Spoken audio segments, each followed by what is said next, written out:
ला पढ़ने में और लकड़ी काटने में एक चीज़ कॉमन है और वो ये है कि दोनों ही केसेस में आपको अपनी धार को तेज करते रहना चाहिए।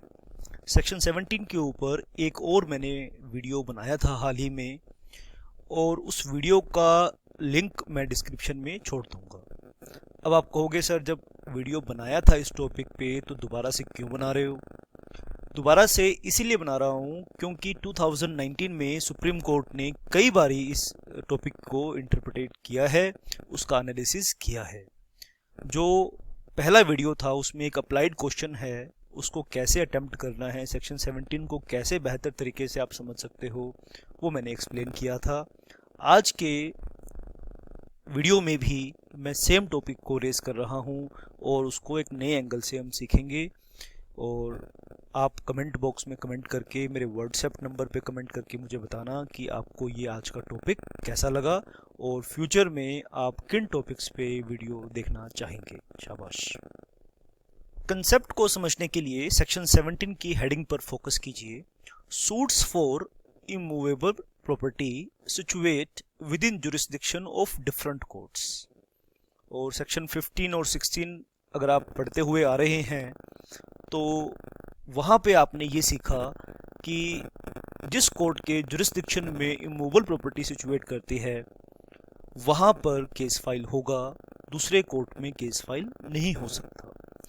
अब सेक्शन 17 एक सिनेरियो क्रिएट कर रहा है और उसको समझना बहुत ज़रूरी है। मैं उस सिनेरियो को थोड़ा एडवांस लेवल पर डिस्कस करूँगा आपके साथ। दो डायग्राम मैं आपके लिए बना रहा हूँ, इन डायग्राम्स को पहले आप देखिए और फिर फर्दर हम इसका एनालिसिस करते हैं। देखो, अगर एक प्रॉपर्टी डिफरेंट कोर्ट्स के जुरिस्डिक्शन में है, मान लीजिए ये कोर्ट ए है, ठीक है, और ये कोर्ट बी है, ठीक है।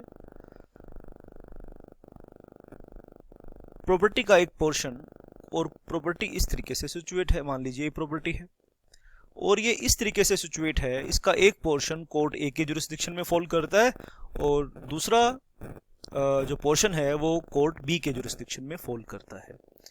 मान लीजिए अब यहाँ पे क्या है कि यह है कोर्ट ए और यह है कोर्ट बी, ठीक है। मान लीजिए ये है इंदौर और ये है मुंबई और ए और बी के बीच में आपस में दो प्रॉपर्टीज पर डिस्प्यूट है, प्रॉपर्टी 1, प्रॉपर्टी 2। प्रॉपर्टी 1 सिचुएट है इंदौर में और प्रॉपर्टी बी सिचुएट है मुंबई में। क्या सेकंड सिचुएशन में सेक्शन 17 एप्लीकेबल हो सकता है? आज का टॉपिक यही है, यही आज का टॉपिक है। समझ में बात आ रही है आपको? दोनों में डिफरेंस समझ में आ रहा है? अगर हम लिटरल इंटरप्रिटेशन करते हैं, सेक्शन 17 को शाब्दिक अर्थ करते हैं, तो हमें ये ऐसा लगता है कि सेक्शन 17 यहाँ पर अप्लाई होता है और यहाँ पर अप्लाई नहीं होता, ठीक है। सेक्शन 17 यहाँ एप्लीकेबल नहीं है और इधर एप्लीकेबल है। ऐसा हमें सेक्शन की लैंग्वेज को पढ़ के पता चलता है। आइए एक बारी मेरे साथ इस लैंग्वेज को फटाफट पढ़ लेते हैं ताकि आपको लिंक आपका बना रहे। बाकी बहुत सारे और भी मैं रेफरेंसेस लूँगा इस कंसेप्ट को क्लियर करने के लिए, जस्टिफिकेशन करने के लिए। अब नया इंटरप्रिटेशन में क्या है कि कोर्ट ने कहा कि सेक्शन 17 यहाँ भी एप्लीकेबल होगा। पहले के जो डिसीजन थे उसमें कहा था कि सेक्शन 17 इस सिचुएशन में एप्लीकेबल होगा, यहाँ एप्लीकेबल नहीं होगा। नई इंटरप्रिटेशन में सुप्रीम कोर्ट ने कहा है कि एप्लीकेशन यहाँ पर होगा। कंसेप्ट को सीखते हैं और मैं आपसे ये सलाह है, आपको मैं ये सलाह देना चाहता हूँ कि वो जो वीडियो मैंने जिक्र किया उस वीडियो को भी आप देखेंगे कि क्वेश्चन को किस तरीके से अटेम्प्ट करना है। अगर इस वीडियो पे आप पहले आए हैं तो पहले इसी को देख लीजिए, फिर उस कंसेप्ट आपको और अच्छा लगेगा वो दूसरा वीडियो वाला। लेकिन जब यहाँ एप्लीकेशन हो रहा है तो यहाँ पे एक कंडीशन है, वो कंडीशन क्या है वो हम डिटेल में समझेंगे। जल्दबाजी नहीं करनी है, ये एंटरटेनमेंट के लिए नहीं बना रहा हूँ, ये वीडियोस आपकी नॉलेज के लिए हैं। एंटरटेनमेंट के लिए नहीं है। फिर भी आपको जल्दबाजी है तो गियर बॉक्स में स्पीड को आप इंक्रीज कर सकते हैं, वीडियो की स्पीड को बढ़ा सकते हैं। लेकिन अगर आप मेरी स्पीड से कंफर्टेबल हैं तो ध्यान से मेरी बात को सुनिए, एक एक चीज़ को, एक एक शब्द को ध्यान से सुनिए।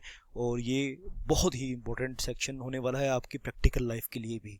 प्रैक्टिकल लाइफ में बहुत सारे सिचुएशंस आएंगी जहां लीगल एडवोकेसी के जरिए आप बहुत पैसा कमाएंगे। Where a suit is to obtain relief respecting or compensation for wrong to immovable property situate within the jurisdiction of different courts। ठीक है, with the jurisdiction of different courts. अब यहाँ वर्ड है प्रॉपर्टी, लेकिन यहाँ तो प्रॉपर्टीज हो गया ना। प्रॉपर्टी और प्रॉपर्टीज में फर्क पता चल रहा है आपको? देखो यहाँ प्रॉपर्टी है, यहाँ प्रॉपर्टी वर्ड है, और यहाँ पे जो सूट है वो प्रॉपर्टीज के ऊपर है, यानी एक से ज्यादा प्रॉपर्टी के ऊपर है। ठीक है, ध्यान से बात को सुनना। Suit may be instituted in any court within the local limits of the whose jurisdiction any portion का मतलब एक प्रॉपर्टी है और उसका एक हिस्सा दूसरे कोर्ट के जुरिस्डिक्शन में है। ये नहीं बोला कि एक प्रॉपर्टी एक कोर्ट के जुरिस्डिक्शन में है, एक प्रॉपर्टी दूसरे कोर्ट के जुरिस्डिक्शन में है, और ए अब बी के ऊपर केस फाइल करना चाहता है तो किस कोर्ट में करे। तो क्या ये लॉजिकल है कि वो एक केस तो इस कोर्ट में करे, एक केस इस उसमें करे? तो इंटरप्रिटेशन ऑफ स्टैट्यूट्स हम पढ़ते हैं तो लिटरल इंटरप्रिटेशन से लॉ पार्टीज के लिए बनाया गया है, लोगों के लिए बनाया गया है, लोग कानून के लिए थोड़ी बनाए गए हैं। अब इस प्रिंसिपल को यहाँ अप्लाई करें तो वो बेचारा एक केस मुंबई में लड़ने जाए और एक केस इंदौर में लड़ने के लिए जाए, क्या ये दुरुस्त लगती है बात आपको? तो कई बार इसीलिए लिटरल इंटरप्रिटेशन को हम शाब्दिक अर्थ से ऊपर की बात सोचते हैं, उसके बियॉन्ड सोचते हैं। आइए इस बहुत ही इंटरेस्टिंग टॉपिक को हम डिटेल में सीखते हैं, और आइए कई सारे कंसेप्ट्स, कई सारी चीज़ें मैं आपके लिए यहाँ लेके आया हूँ, तो उन सभी का जिक्र हम करेंगे आज के इस सेशन में। ये जितनी भी स्लाइड्स हैं मैं यूज़ कर रहा हूँ आज के इस सेशन में। आपको इसकी अगर सॉफ्ट कॉपी चाहिए तो आप इस नंबर पे व्हाट्सएप कर दीजिए। सिस्टमैटिक सीपीसी को सीखना चाहते हैं तो आप इस नंबर पर एक व्हाट्सएप कर दीजिए, फिर फर्दर डिटेल्स हम आपको बताएंगे और सीपीसी का एक एक वर्ड, एक एक सेक्शन आपके साथ डिस्कस भी करेंगे। शाबाश। तो जो क्रक्स है, जो जूस है इस पूरे डिस्कशन का, वो ये है, suit in respect of different properties can be filed any of the courts having jurisdiction if cause of action is the same। वो जो कंडीशन की बात की थी, दोबारा से उसी स्लाइड पे मैं आ जाता हूं जहां पे मैंने कहा था देखो ये अप्लाई तो हो जाएगा इस तरीके से सेक्शन 17, लेकिन एक कंडीशन है, और वो कंडीशन क्या है? कॉज ऑफ एक्शन सेम होना चाहिए। सुप्रीम कोर्ट ने ऐसा कहा। suit in respect of different properties can be filed in any of the courts having jurisdiction if cause of action, यहां फोकस करना है दोस्तों। ठीक है, और आने वाला कोई एग्जाम ऐसा नहीं हो सकता किसी भी लेवल का जहां पे सीबीसी सब्जेक्ट मैटर में है, सब्जेक्ट सिलेबस में है, और ये वाला पॉइंट एग्जाम में ना आए, ऐसा हो नहीं सकता। आइए फर्दर हम एक्सप्लोर करेंगे इस टॉपिक को। सुप्रीम कोर्ट, डेट भी बता रहा हूं देखो आपको, 6 फरवरी 2019 in the case of Shiv Narayan, आप नोट कर लीजिए केस को, लेक्चर को पॉज करके यहाँ पे, has held that word property in section 17 of the code of civil procedure can include more than one property. बड़ा ही जबरदस्त पॉइंट, जबरदस्त एनालिसिस। सेक्शन 17 की लैंग्वेज में पढ़ोगे तो वर्ड प्रॉपर्टी है, एक प्रॉपर्टी दो कोर्ट की जुरिस्डिक्शन में फॉल करती है, तो वहां पे लिटरल इंटरप्रिटेशन पहले भी बोला आपको, लेकिन सेक्शन 17 में जो वर्ड प्रॉपर्टी यूज हुआ है वो include more than one properties, यानी उसको हम प्लूरल सेंस में, ठीक है, बहुवचन, हिंदी में बोलते हैं ना, बहुवचन के में भी उसको यूज कर सकते हैं, प्लूरल सेंस में भी उसको यूज कर सकते हैं। देयरबाय एनलार्जिंग, अब सुप्रीम कोर्ट की इंटरप्रिटेशन से क्या हो गया, सेक्शन 17 का स्कोप, दायरा बड़ा कर दिया। ठीक है, सुप्रीम कोर्ट की इस इंटरप्रिटेशन से सेक्शन 17 का स्कोप खोल दिया उसने, by allowing an application to be filed even in those cases where the suit is concerning different properties situated in different jurisdictions. Section 16 of the CPC contains the general principles.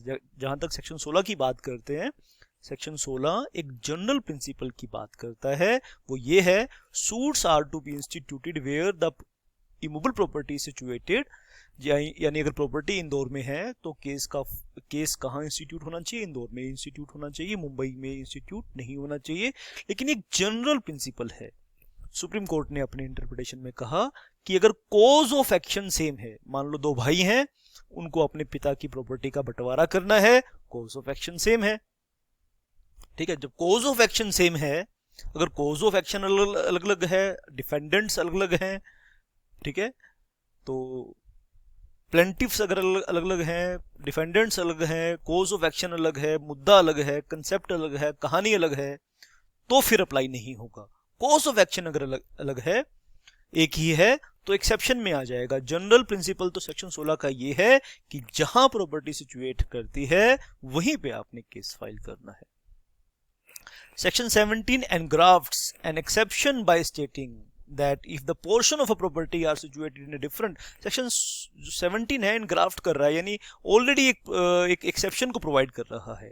Suit can be instituted in any of the courts having jurisdiction over such portions. Section 16 ने एक principal बताया, section 17 ने उसकी एक exception create कर दी कि अगर property का एक हिस्सा दूसरे कोर्ट के जुरिस्डिक्शन में है तो दोनों में से किसी भी कोर्ट के किसी भी कोर्ट में आप केस फाइल कर सकते हैं।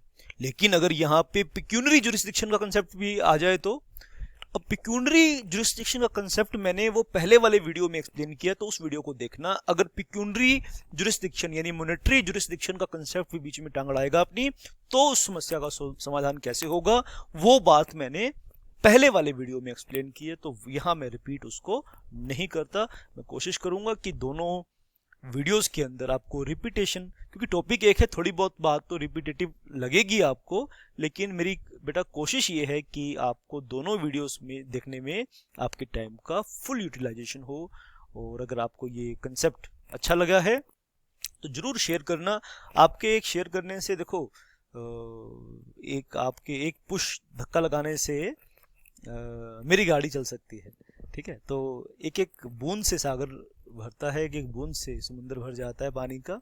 आपके छोटे से एफर्ट से हमारी मेहनत को चार चांद लग सकते हैं। जब हम आपके लिए काम कर रहे हैं तो आपको भी हमारे लिए काम करना चाहिए। ना करना आपके ऊपर है, कोई आपको वॉलंटरी चीज़ है ये। तो आप शेयर करना, लाइक और कमेंट जरूर करना। मेरे व्हाट्सएप पर आप कनेक्ट हो जाइए। हमारे कंपनी के 4-5 नंबर हैं, वैसे किसी भी नंबर पे आप एक कनेक्ट हो जाइए। तो डेली बेसिस पे बड़े ही खूबसूरत क्वेश्चंस मैं आपको दूंगा। अगर उन क्वेश्चंस को आप प्रैक्टिस करेंगे, साथ में उनकी एक्सप्लेनेशन भी मैं अपने दूसरे यूट्यूब चैनल पर देता हूँ, ठीक है। तो एक एक क्वेश्चन को मैं एक्सप्लेन करूँगा, थोड़ी सी आगे पीछे हो सकते हैं, क्वेश्चन पहले मिल सकता है। देखो, मैं कंसेप्ट क्या है कि व्हाट्सएप स्टेटस में मैं क्वेश्चन डालता हूँ, उसका आंसर मैं टेलीग्राम में देता हूँ, ताकि आप टेलीग्राम को भी फॉलो कर ले ना। थोड़ा सा मैं क्लेवर यहाँ पे चालाक बन जाता हूँ। लेकिन इसमें यह है कि आप पहले खुद अपना माथा बच्ची करें। अगर स्ट्रेट अवे मैं इसका आंसर बता दूंगा तो खुद का ब्रेन स्टॉर्मिंग आपका नहीं होगा, मेंटल मसल्स क्रिएट नहीं होंगे। तो पहले आप खुद सोल्व करने की कोशिश कीजिए, अपना एक मन बना लीजिए, फिर टेलीग्राम को खोल के देख लीजिए उसमें मैंने क्या आंसर दिया है। और फिर भी आपको आंसर समझ में नहीं आ रहा तो फिर एक और यूट्यूब चैनल है, वहाँ उसको मैं एक्सप्लेन करता हूँ, ठीक है। तो आप अगर ये इसमें इंटरेस्टेड हैं तो फ्री ऑफ कॉस्ट है, इसमें कोई पैसा आपका नहीं लगेगा, अभी फ्री ऑफ कॉस्ट है, फ्यूचर का पता नहीं है, ठीक है। और लेकिन हमने अपनी सारी सर्विसेज को बहुत ही नॉमिनल प्राइसेस पे रखा है। चाहे आप लीगल, आप कोई कानूनी सलाह लेना चाहते हैं तो भी, आप पढ़ना चाहते हैं तो भी, और अगर आप वैसे जुड़े रहना चाहते हैं, अपना सजेशन देना चाहते हैं कैसे हम इस चीज़ को और बढ़िया कर सकते हैं, स्टूडेंट कम्युनिटी का हम कैसे हेल्प कर सकते हैं। क्योंकि बेटा फीस इसलिए लेनी पड़ती है क्योंकि आपको पता है कि बिना पैसे के तो गाड़ी आजकल चलती नहीं है, तो इसलिए। लेकिन जो फीसेस रखी हैं वो बहुत नॉमिनल रखी हैं।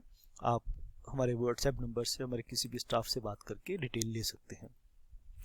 एक नंबर व्हाट्सएप का मैंने दे ही दिया है आपको, बाकी फर्दर भी अगर आप टच में रहेंगे तो कई सारे और भी हमारे नंबर्स हैं, वो आपको सब मिल जाएंगे। The landmark judgment was passed by the division bench justice Ashok Bhushan and KM Joseph on appeal filed against the judgment. वो केस का नाम दिया, अभी किन जजेस ने इसका इंटरप्रिटेशन किया उनका नाम है, इसको भी आप यहाँ पे नोट कर सकते हैं चाहे तो। शाबाश। और अगर आप मेरी तरह बहुत आलसी किस्म के इंसान हैं तो आप फिर एक व्हाट्सएप कीजिए, इसकी सॉफ्ट कॉपी आपको मिल जाएगी आपकी ईमेल ID पे। In this case a civil suit was initiated seeking partition of joint family. अब देखो यहाँ कॉज ऑफ एक्शन सेम है ना, फोकस करना है आपने, जो जो एक बात को लिंक बनाते जाऊंगा मैं ताकि आपको कंसेप्ट अच्छे से क्लियर हो। In this case, civil suit was initiated seeking partition of a joint family properties after setting aside certain documents of conveyance. Conveyance मतलब transfer deed. The suit was instituted in a civil court at Indore. However, properties situated in Mumbai were also scheduled in the plaint. ठीक है, suit file कहाँ हुआ था? इंदौर में, लेकिन मुंबई की properties भी उसमें इंक्लूड कर ली जाती है। बस यही सारी बीमारी थी। अब ट्रायल कोर्ट ने क्या करा? The trial court struck the properties in Mumbai. Trial court ने कहा भाई जो मुंबई वाली प्रॉपर्टी है उसकी सुनवाई हम नहीं करेंगे। क्यों नहीं करेंगे? Stating that properties were outside the courts jurisdiction. Section 16 के प्रिंसिपल को उसने लगा दिया। कहता है कि सेक्शन 16 ये कहता है कि हम उसी मूवेबल प्रॉपर्टीज पे डिसीजन ले सकते हैं जो प्रॉपर्टी हमारी लोकल लिमिट्स में हमारे दायरे में है। जो प्रॉपर्टी हमारे दायरे से बाहर है उसके ऊपर हम डिसीजन नहीं ले पाएंगे। प्लेंटिफ ने क्या करा? चैलेंज कर दिया this order in the Madhya Pradesh high court, which turn down the challenge saying that section 17 of the CPC cannot be applied to a scenario. High court ने अपने ट्रायल कोर्ट की बात को आगे रखा। वन प्रॉपर्टी लोकेट, यानी हाई कोर्ट ने भी सेम जो क्लासिकल इसका इंटरप्रिटेशन किया, नया इंटरप्रिटेशन नहीं किया। कहते हैं जो ट्रायल कोर्ट ने डिसीजन दिया वो सही है। ठीक है, आइए इसके बाद aggrieved by the order passed by the high court. Party अपने हाई कोर्ट के ऑर्डर से वो नहीं इसको न्याय मिला तो plaintiff move to supreme court allowing this appeal. Supreme court ने अपील को अलाउ किया। Court observe that the word property under section 17 of the CPC may also be properties, यानी इसको प्रॉपर्टीज भी हम मान सकते हैं। Hence a schedule of plaint more than one property can be included. Supreme court ने appeal को allow किया और प्लेंटिफ की बात को मान लिया। Section 17 can be applied in event there are several property. Several मतलब एक से ज्यादा प्रॉपर्टीज, कई प्रॉपर्टीज हैं। वन और more which may be located in different jurisdiction of the court. अब मान लो एक दो आदमियों के बीच में कई प्रॉपर्टीज में मसला है तो हर कोर्ट में थोड़ी, मान लो दो प्रॉपर्टी तो दो कोर्ट में दो केस होंगे। मल्टीप्लिसिटी ऑफ सूट्स को अवॉइड करना है। ऑलरेडी हमारे जो जुडिशियल सिस्टम है वह बहुत सारे केसेस पेंडिंग है। मान लो एक आदमी, दो भाई हैं, उनके 5 प्रॉपर्टी हैं तो 5 केस फाइल होंगे। अगर मान लो 5 सिटीज के अंदर 5 प्रॉपर्टीज हैं पिता की और उसके ऊपर बंटवारा होना है तो क्या 5 केस इंस्टीट्यूट होंगे उस पे? Word portion of the property occurring section 17 has to be understood in context of more than one property, जो मैं ऑलरेडी आपको एक्सप्लेन करके आया हूं। Meaning thereby one property out of lot of several properties can be treated as portion of the property as occurring to section 17। Lot मान लिया ना, properties को एक लॉट मान लिया और एक प्रॉपर्टी, उस लॉट का एक प्रॉपर्टी इंदौर में एक मुंबई में, तो उस लॉट को एक प्रॉपर्टी मान लिया और उस लॉट में से एक प्रॉपर्टी इंदौर में है तो पोर्शन मान लिया उसको। तो सेक्शन 17 की लाज भी रख ली, सेक्शन 17 को भी कंट्राडिक्ट नहीं किया, यानी जस्टिफिकेशन दे दिया कि हम पोर्शन वर्ड यूज किया, ठीक है, हम उन प्रॉपर्टीज को प्रॉपर्टीज नहीं बोलेंगे, हम लॉट ऑफ प्रॉपर्टीज बोलेंगे। एक यानी उसको सिंगुलर बना देंगे। सिंगुलर बना देंगे तो एक पोर्शन इंदौर में, एक मुंबई में, तो एक ही केस फाइल होगा। दस interpretation of word portion of the property can not only B understood in a limited and restrictive sense of being portion of one property situated in the jurisdiction of 2 courts. तो कहा कि property को आप narrow इसका interpretation मत कीजिए कि एक प्रॉपर्टी का एक हिस्सा 2 कोर्ट में है, इसको हम प्रॉपर्टीज को लॉट मान लेंगे और एक प्रॉपर्टी को उसको पोर्शन मान लेंगे, दूसरी प्रॉपर्टी को दूसरा पोर्शन मान लेंगे। और सेक्शन 17 ने जिस तरीके से कंसेप्ट बताया उसी तरीके से आप इसे अप्लाई कर सकते हैं। समझ में आ रही है? आई होप आपको समझ में बात आ रही है। नहीं आ रही तो कोई बात नहीं, मेरा व्हाट्सएप नंबर आपको मैंने दे दिया है, वहां पे इंक्वायरी कर सकते हैं। अगर आप मेरी क्लासेस को ज्वाइन करेंगे तो जो हमारा मेन कंसेप्ट है ना, वो है हम यूनिक तरीके से आपके डाउट्स को रिजॉल्व कराएंगे, आपका डाउट नहीं छोड़ेंगे, बस ये हमारा यूएसपी है। रेफरिंग, अच्छा एक और रेफरेंस दे दिया, चलो ठीक है। अभी भी संतुष्टि नहीं हुई जिनका माइंड अभी भी अटका पड़ा है सेक्शन 17 की लैंग्वेज पे, एक और रेफरेंस दे देते हैं।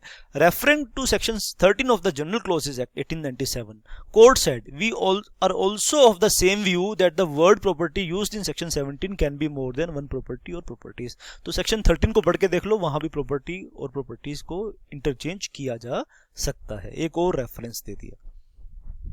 Court said that it's reasoning was fortified by section 13। अभी भी संतुष्टि नहीं मिली तो सेक्शन 39 ऑफ सीपीसी के पढ़ोगे तो वहां पे समझ में आ जाएगा कि अगर एक कोर्ट ने डिक्री पास की है तो उसका एनफोर्समेंट दूसरा कोर्ट, एग्जीक्यूशन दूसरा कोर्ट करा सकता है। यानी कोर्ट उस प्रॉपर्टीज को भी डील कर सकता है जो उसके जुरिस्डिक्शन में सिचुएट नहीं करती है।